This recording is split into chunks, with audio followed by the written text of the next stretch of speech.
नमस्कार। त्योहारों का सीजन आने ही वाला है और ठीक उससे पहले भारत में एक ऐसा बड़ा टैक्स बदलाव होने जा रहा है जो लगभग हर चीज की कीमत को बदल कर रख देगा। तो चलिए आज इस पूरे बदलाव को परत दर परत समझते हैं। हम देखेंगे कि ये फेस्टिव टैक्स ओवरऑल आखिर है क्या, इससे किसको फायदा और किसको नुकसान होगा, देश की अर्थव्यवस्था पर इसका क्या असर पड़ेगा, सरकार ने इंडस्ट्री को क्या साफ साफ निर्देश दिए हैं और आखिर में ये भी समझेंगे कि ये भारतीय कंज्यूमर पर खेला गया कितना बड़ा दांव है। तो सबसे पहले बात करते हैं इसकी टाइमिंग की। ये तो एक छोटा मोटा बदलाव नहीं है, बल्कि सालों बाद आया सबसे बड़ा टैक्स रिफॉर्म है।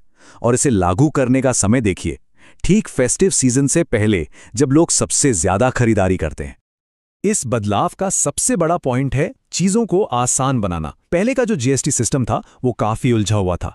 12%, 18%, फिर कुछ चीजों पर 28% का भारी भरकम टैक्स। अब इस पूरे झंझट को हटाकर एक सिंपल 2 रेट का स्ट्रक्चर लाया गया है, जिसमें मुख्य तौर पर सिर्फ 5% और 18% के 2 स्लैब होंगे। तो अब सवाल उठता है कि इस बड़े बदलाव से आखिर फायदा किसका होगा। चलिए देखते हैं कि कौन से सेक्टर और कौन से लोग फायदे में रहेंगे और किन्हें थोड़ी मुश्किल हो सकती है। आम लोगों के लिए सबसे बड़ी खुशखबरी शायद कार खरीदने वालों के लिए है। जीएसटी में करीब 11% की कटौती हुई है। इसका मतलब अगर कोई 5 लाख की छोटी कार खरीदता है तो उसे सीधे सीधे 62,500 रुपए तक की बचत हो सकती है। ये एक बहुत बड़ी राहत है। और बात सिर्फ कारों तक ही नहीं रुकती। घरों में इस्तेमाल होने वाली बहुत सी चीजें अब सस्ती हो जाएंगी, जैसे एयर कंडीशनर और टीवी, जिन पर पहले 28% का टैक्स लगता था, वो अब 18% वाले स्लैब में आ गए हैं। मतलब हजारों रुपए की सीधी बचत।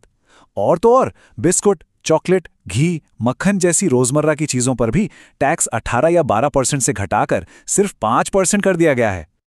तो यहां एक साफ तस्वीर उभर कर आती है।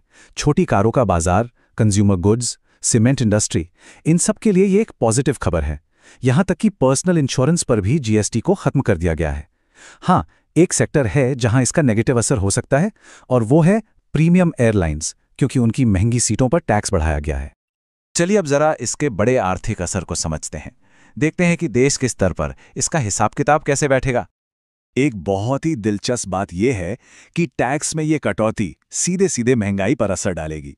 एक्सपर्ट्स का मानना है कि इससे महंगाई दर में 50 से 90 बेसिस पॉइंट्स तक की कमी आ सकती है।